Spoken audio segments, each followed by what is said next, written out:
Good afternoon, everyone. Thank you so much for joining us today for our virtual town hall. I'll start by acknowledging that we're conducting our business today on the unceded and traditional shared territories of Coast Salish people, specifically the Katzie, Semiahmoo, Kwantlen, Coquitlam, and Tsawwassen First Nations.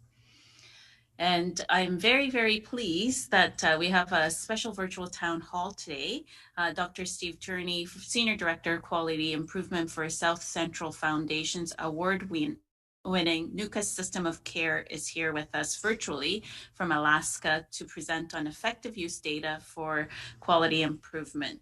We'll have an opportunity for some Q&A with Dr. Tierney following his presentation. So we wouldn't be doing our regular COVID update, and we'll be going through his presentation and also Q&A for Steve today. I'll just tell you a little bit about Dr. Tierney, who I had a very, very great privilege of meeting several years ago in Vancouver when he came to present at BC Quality Forum. He joined South Central Foundation in 1995 as a primary care physician. He became one of the key physicians who helped to lead the transformation to a relationship-based, customer-owned healthcare system in Alaska. Dr. Tierney presents nationally and internationally on transforming primary care, data integration, clinical quality program design, and complementary medicine integration efforts. He was trained as a family physician and an acupuncturist and maintains an active family medicine practice in South Central Foundation's Anchorage Native Primary Care Center. Please join me in welcoming Dr. Steve Tierney to our virtual town hall today. Thank you so much for having me. Thank you again for joining us. Well, where shall I start? Maybe in the beginning when we decided to say, wow, this is not working so well, we should change this and moving on from there. That sounds great. Okay, so I got there in 1995 as a young, perky, energetic resident who had just finished, my training, and they needed a volunteer to do the quality program. And since I wasn't smart enough to avoid eye contact, that was me. But what we learned as we began to change is we found that we did improvement initially based on leaving all the legacy infrastructure, rules, and sort of workflows in place. And what we started to say is why? Why is that? If we want to make this better, if that's the only goal, does it really matter who does it first, who does it second, and what order things are stacked up in? And we started to say, okay, well, if none of that actually matters, if everyone is vaccinated, everyone has their cancer screen completed, everyone has their chronic condition control, does it really matter if they see the GP first, second, or not at all, and just get it done? And so we started to divide this work into sort of categories that required physical proximity or presence and direct, GP involvement, or it didn't require it at all. And that means we parse this into management streams to say no vaccination that is known to be due and is on time to be done should require a GP's direct intervention. It should just be peeled off and be completed. And as we matured as a system, we said, well, the truth is that's actually true for well-known, well-established, and already in control chronic conditions. So the only reason we need to involve the normal care loop of an office visit and a GP and evaluation and work is if something is not going well. But if it's going very, very well and it's on time and it's complete, we should reroute that and sustain the sort of preserved gains that we've made, but not over leverage our resources to begin to get this accomplished. Well, as time passed, what we learned was in a medical home environment, in an ambulatory setting, about 70% of your work could be managed either through surrogates or virtually. And what that allowed us to do is shift our attention of our highest paid staff members are nurses and GPs and then specialists onto only those people who had yet to be diagnosed or were egregiously out of control or needed some sort of more rescue intervention. Everything else was maintained by infrastructure that was built and run by people at the behest and under the authorization of the GPs or specialists, but not with their direct participation. So that meant, though, that we couldn't write enough protocols fast enough to let workforce operate completely independently. So what we started to do a number of years ago, I'm guessing it's probably almost 20 years ago now, is we started building initially very crude infrastructure to maintain sort of lists of people. To say, here is a list of people that have diabetes, here is a list of labs they should have every 6 months, and here is a list of the range these labs should be in. Same for tetanus shots, same for flu shots, same for, et cetera. And as we begin to produce those lists, if we realized if we made it clear enough who needed the service, what service they needed, the interval they needed it on, then actually we found that support staff under the direct supervision of GPs and nurses and specialists could actually make these things happen and have them sort of authorized. Or if they weren't working out quite well, redirect them immediately to now what was same day capacity to see a mental health specialist, a midwife, a GP, or in many cases, even a cardiologist, because we'd sort of directed the work stream for things that were known, timed, in control with established, parameters.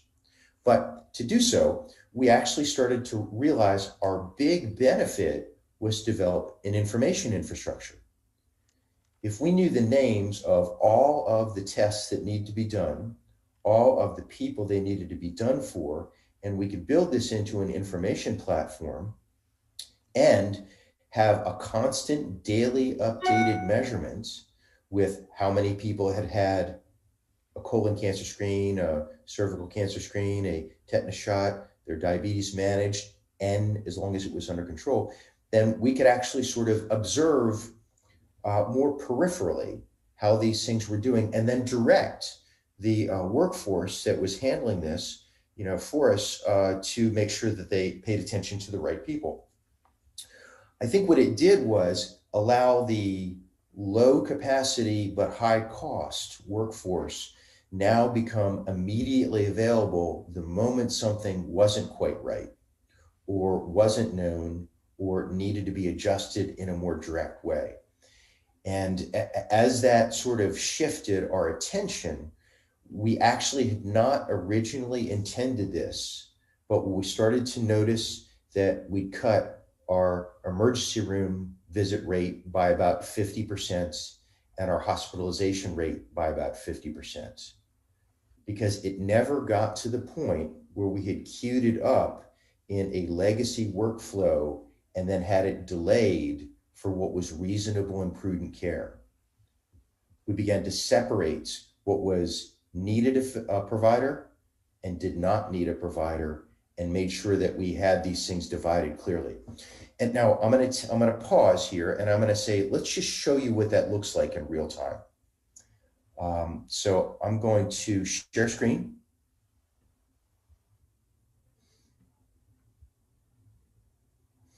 And this is let's see, let's just go to the home page.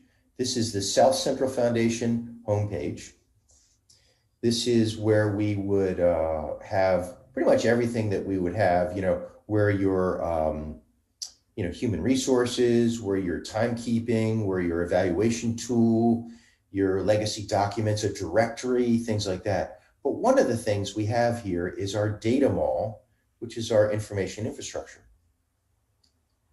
And that has over 1,300 report pages on it.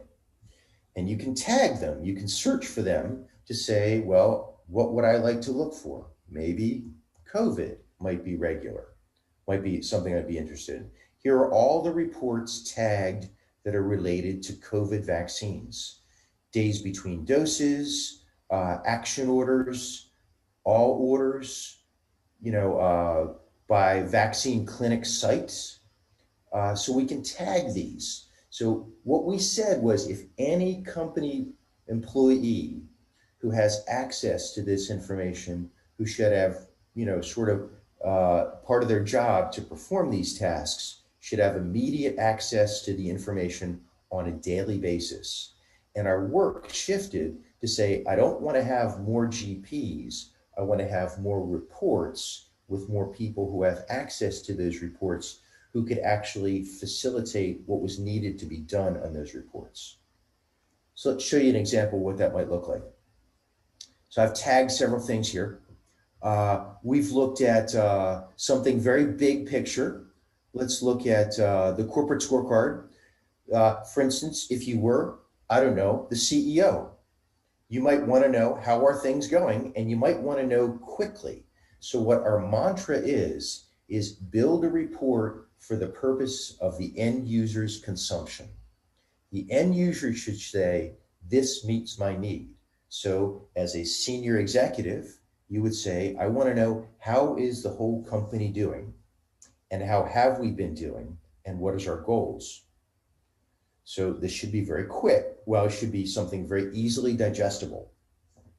The big ticket items, we should be able to have a live view that's updated every day that the CEO could look at. How will we be doing October 19th before COVID on breast cancer screening? How are we doing today in breast cancer screening? And then to have that live report where I could actually interact with this and click on it if I was a provider and actually drill in to the number of individual people attributed to me on my panel who needed breast cancer screening and their names, address, and phone numbers. So report structure should say it meets the needs of the senior executive and also the frontline workforce in a way that adds relevance to each of their roles in their different perspectives. As the CEO, you wouldn't know the need to name the names of each individual who needed a mammogram. As a GP, you would need to know the names of the people you were responsible for. Both are easily accessible through a report like this. So let's show you some other content here. Hang on, I gotta move my, there you go, okay. So back here. So let's look at something simple like population health performance measures. This is something a little bit more granular. So we would want to know all the impaneled or just the active customers only, because that might be relevant. Active means had a visit to the system within the last 3 years. Let's take a look at active. We might want to know the clinic name, and we might want to know the PCP, and we might want to say, what are the metric scores over time? So here we would look at large data sets of a metric score group, looking at Alaska Native American Indian, VA eligible, wellness care plan, tribal affiliation. We may want to look at medical screen. In this case, it's breast cancer. I've left that up. But we could look at any other area like immunizations or behavioral health or chronic conditions. And then we would look at the content where we'd say, here's the whole company. Here's how we've been doing over the last several years. If we were interested, say, for instance, from a manager's perspective, we would click and we would say, here is the different clinics. We have 17 of them scattered throughout the state. If we wanted to know more content, we could say, I want to know the individual providers within a clinic and how each one of them have been doing, because you want to look at it from the big picture, from the CEO's perspective, a senior executive of a regional area, but also a manager or an individual GP. And you want to be able to drill directly into this information. Now, this is Erin Carrick. She is got a continuous measurable from, it looks like February 2017 all the way up to today. And you can see where her performance is with regard to the red line, which is the goal for the organization. So we're not going to show you the PHI, but Erin would have the ability to additionally access the direct number of people buried within her reports so that she could say, what is my numerator? What is my denominator? 34 people on her panel will have had in this case, breast cancer screening, and 71 need it.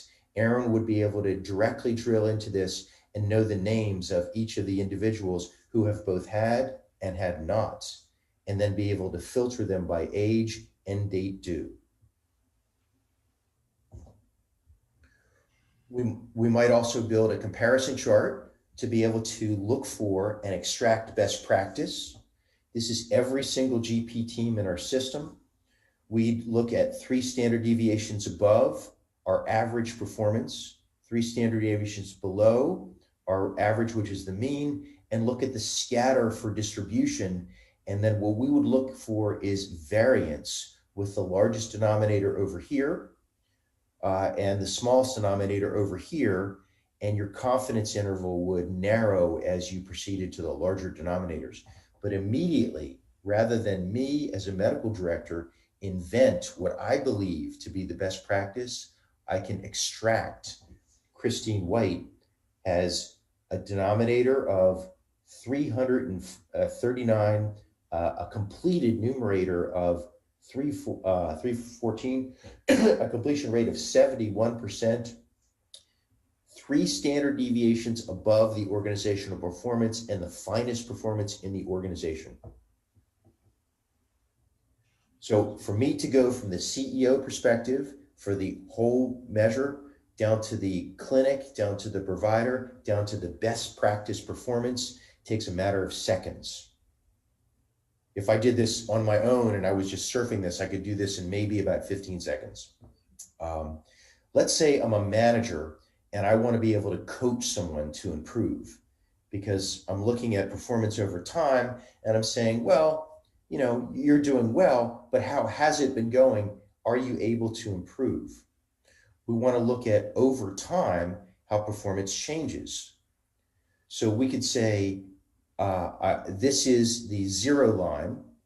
This would be, to the left of this would be negative deflections in performance. To the right would be positive deflections in performance. Oh, look at that guy. All right, way to go. We would see if it's going above the mean, the 0 line for the x-axis, or to the right. So what we're looking for in the most desirable outcome is deflection in the positive direction, not the negative, and above the 0 line for the goal as opposed to below. But if I'm acting as a sort of manager or peer coach or something like that, I can immediately look at this and say, in the last several months, for cervical cancer screening or everything else that can be measured in our system, and this is every single measure that we have, I can figure out how everybody has moved over the last 3 months, 12 months, or 9 months. And then I can begin to say, way to go, or we may need to take a look. Who is our best practice person and who could we learn from? And that's easily extractable. So let's give you another example of how that might be used. So we're using Tableau as our display tool. Let's go back here and we'll look at something like, let's look at something quite relevant for today's world, COVID.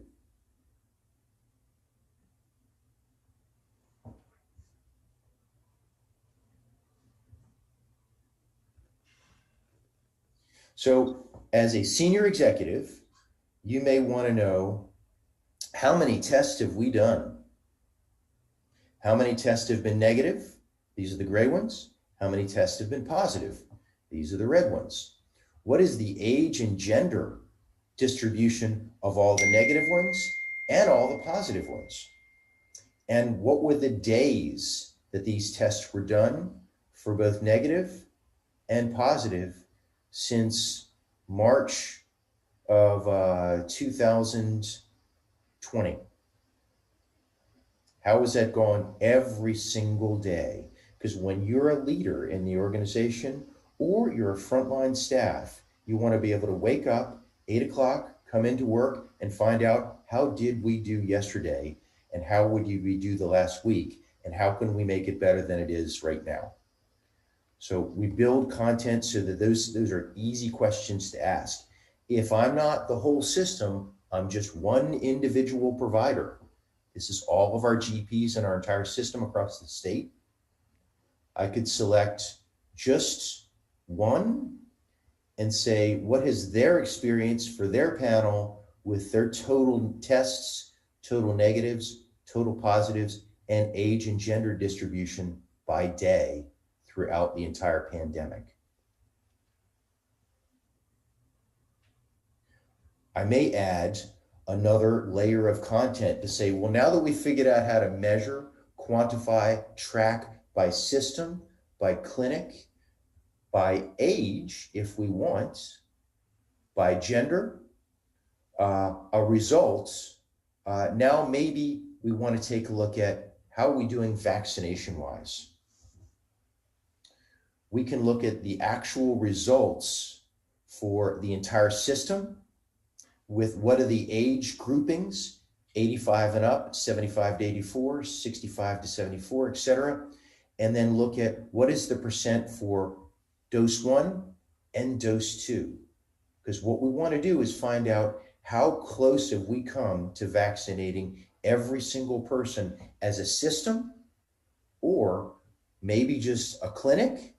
Here are all our different clinics, or maybe just an individual PCP, and then look at, which vaccination are we considered? Is it the J&J? Is it the Moderna? Is it the Pfizer? We can actually drill into this to say, what questions do I have? Do I want to know a single clinic with J&J, a single provider with Moderna, a entire system with Pfizer? I can, in seconds, flip back and forth between how many have we done and what age groups have had them done, and are they first dose or are they second dose? I can list customer comorbidity and occupation for all this, or we could look at vaccination status by age and gender overall, based on age groups. Before I pause, I want to do one more thing to say, this is how to use big data to drill it into what I call small data. Small data is, I'm just a GP, I just have a panel, I work at a clinic, the system's important to me, but I want to know what work I have to do. That would be small data. But how to make them so that they can flip back and forth between big and small seamlessly.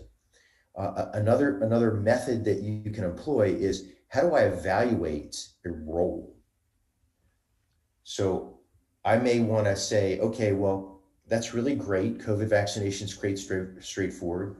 Cancer screens are straightforward. Diabetic control, straightforward. How do I want to evaluate an individual role? So if I were to do something like, say, are home visiting nurses valuable? Do they add to our system?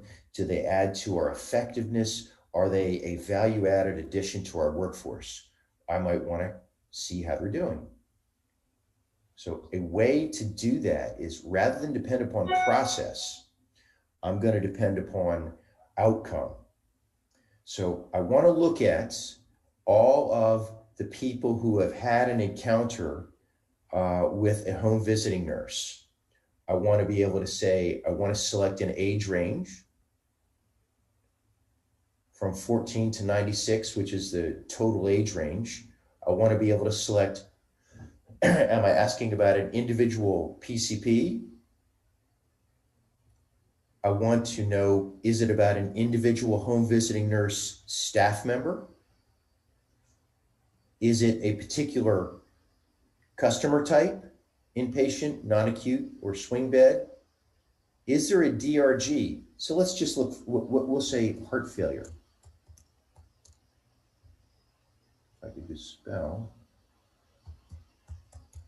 heart failure. So we'll look at heart failure. And apparently what we have is 21 customers and the data as of several days ago on the 17th have seen a home visiting nurse for heart failure.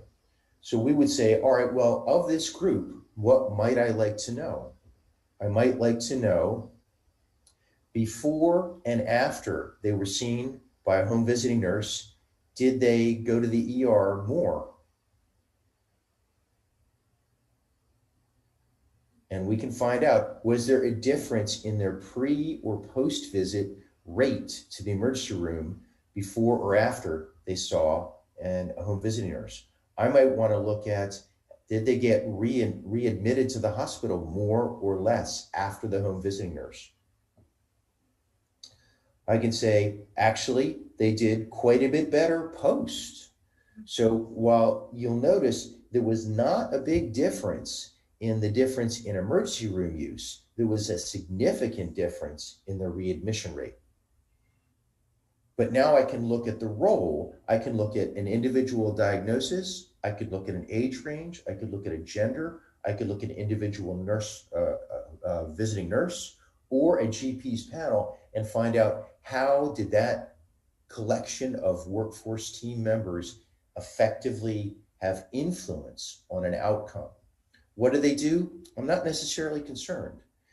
Did they do something that led to a desirable outcome? I'm extremely concerned because what I need to know is the work they're doing resulting in improved clinical quality outcomes, reduced unnecessary hospitalizations, reduced unnecessary hospital visits, or changes in their pre and post consultant utilization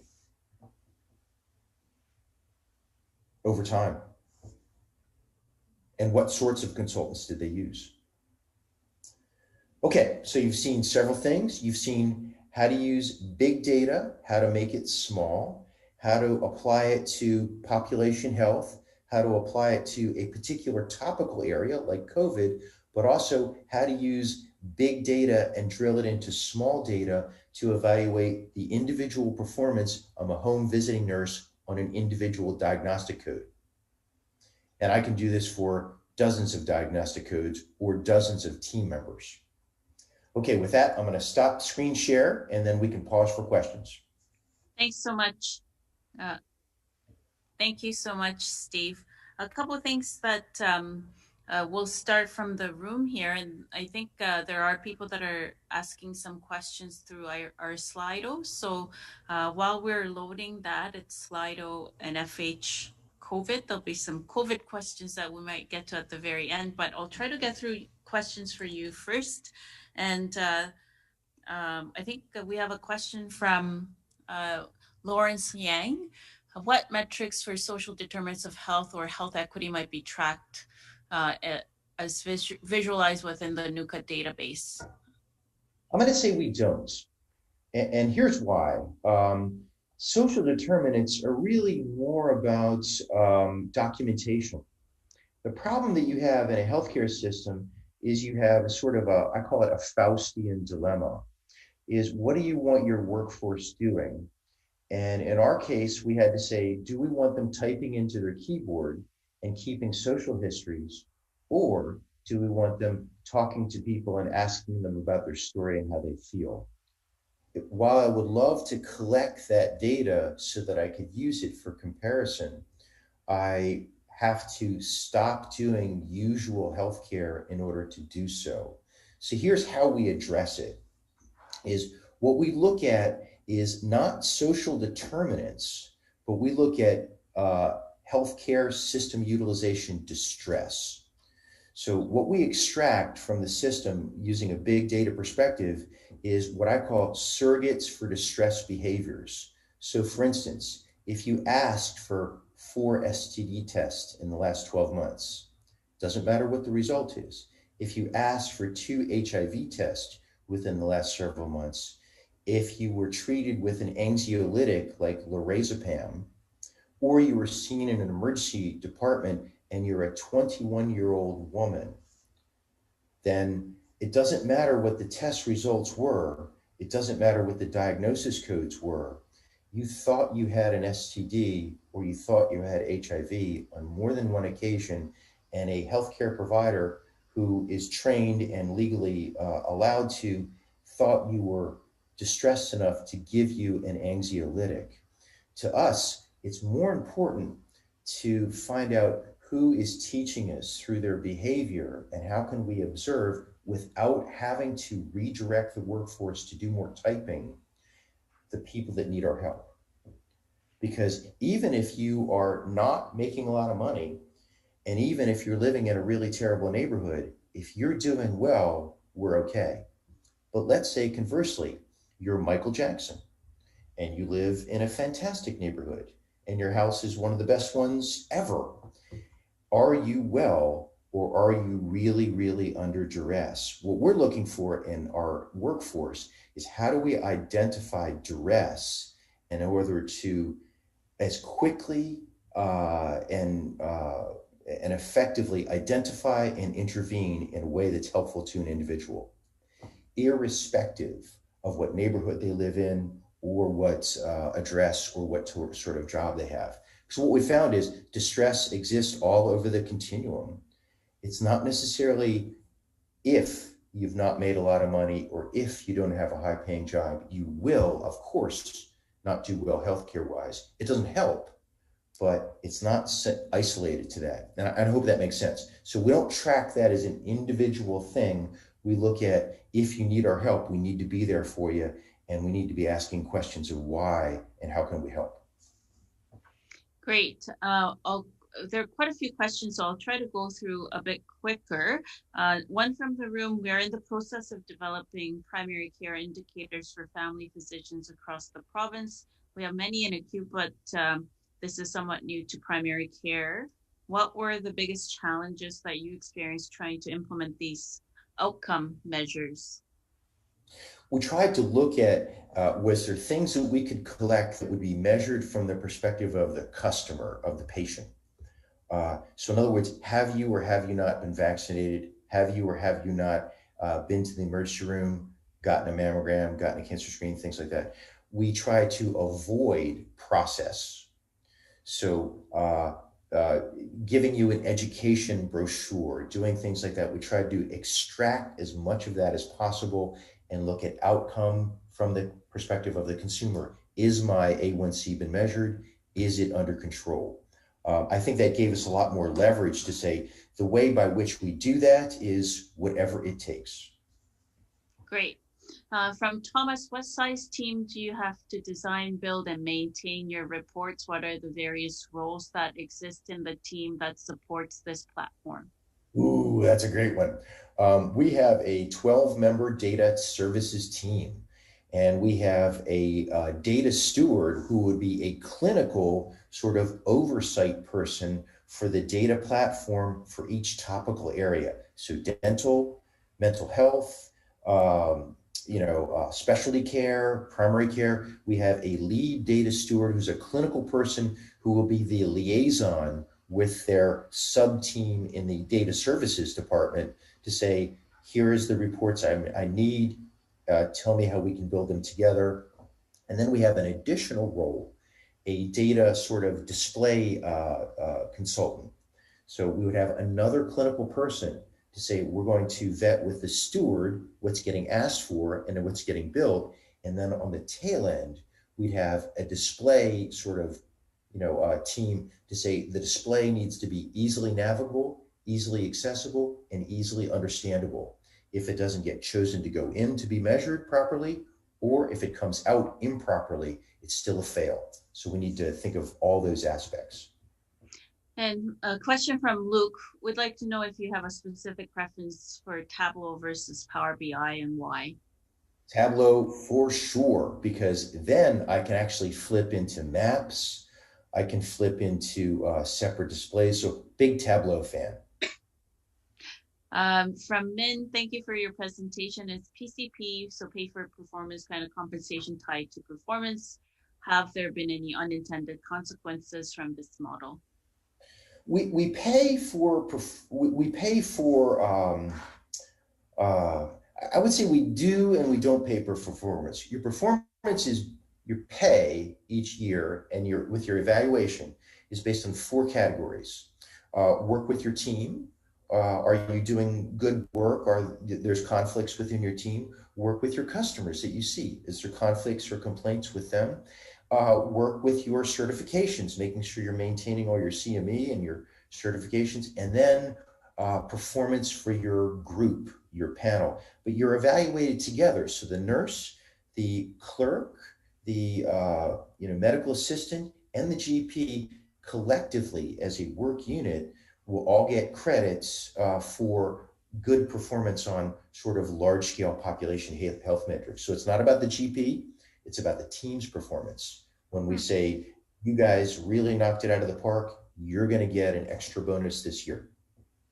So, in terms of that kind of performance component, it's team based, not individual based. Right. And so what we have actually is sometimes the most active sort of let's get it done folks is the clerk, because the clerk has the scorecard. The clerk knows what place their team is every single day. They can check it at 8 o'clock.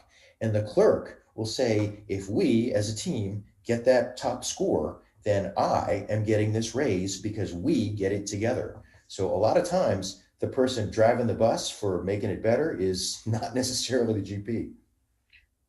That's quite an interesting way of managing, that and actually incentivizing team-based work, which is critical in health. So that's quite brilliant.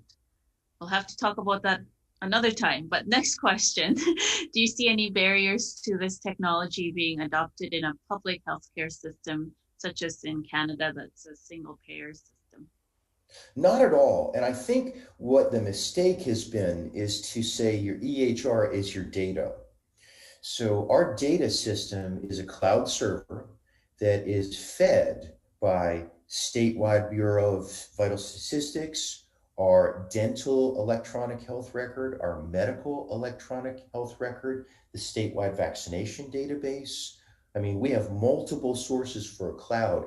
So what we did was we said our work is done transactionally in electronic record in different locations, but our data is in a cloud as a single organization.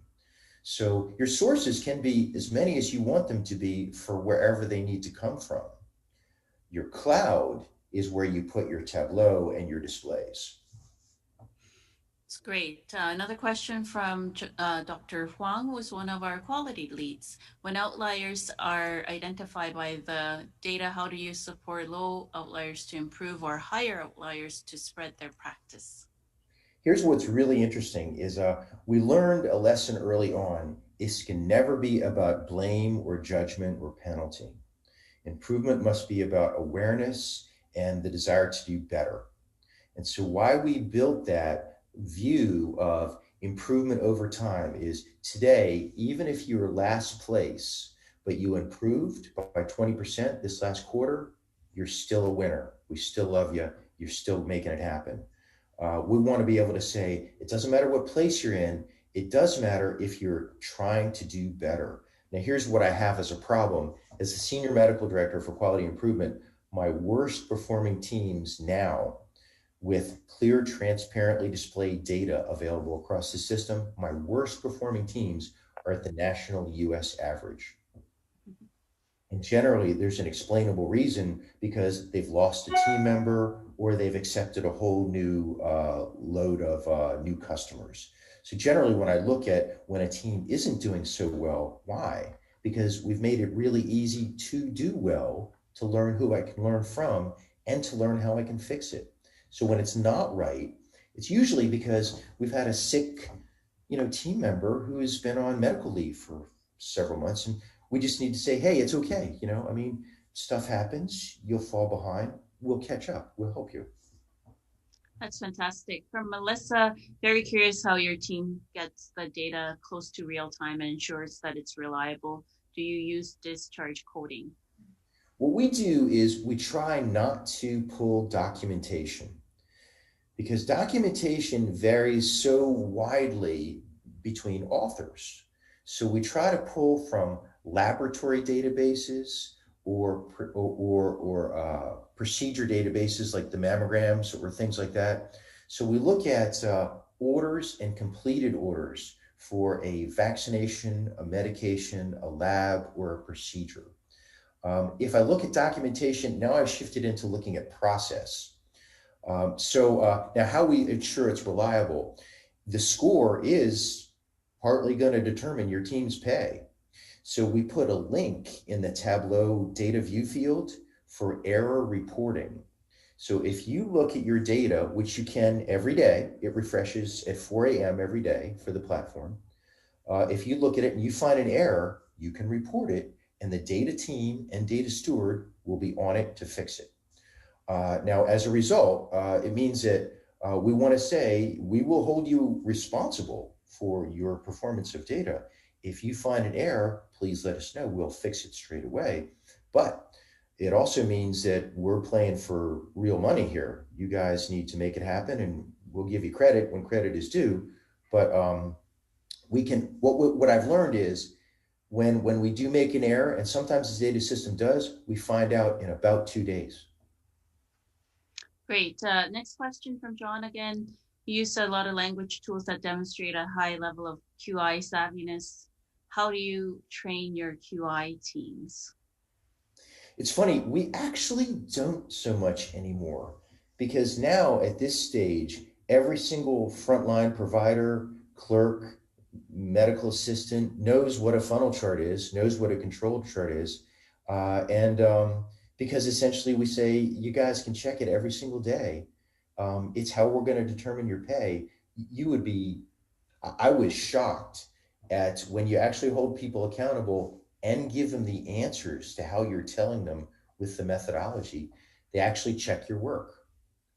So we kind of don't have to anymore. We had to do a lot on the front end, but now it's more a matter of self-policing internally. Well, we do still have quite a few questions, but we're almost out of time. So I'd like to ask my last question to you, Steve. You've been now with South Central and the NUCA system for, I guess, over 2 decades. What are you most proud of from what you've seen over the time that you've had there? The most proud thing that I am is I can walk into a room and talk about a report, and half the room will go, yeah, I've seen that. And I don't like the way you have the age filter. And I don't think we should have every age. I love that because it means you read it and had an opinion about it. And even if you disagree with the way it was built, it means you're paying attention and it matters to you. So if it matters to you, it has leverage and it can have impact. And now we've got an engaged workforce. So whether or not you're happy about it or mad about it, the fact that you read it and it made you emotionally react means I got you engaged. Data for action, which I'm a big fan of as well. So thank you so much, Steve, for joining us today. I know there were still a lot of questions left, and I'm sure there'll be future opportunities for us to collaborate and connect again. Thank you, everyone, for joining us as well, and have a great afternoon. Bye for now. Okay.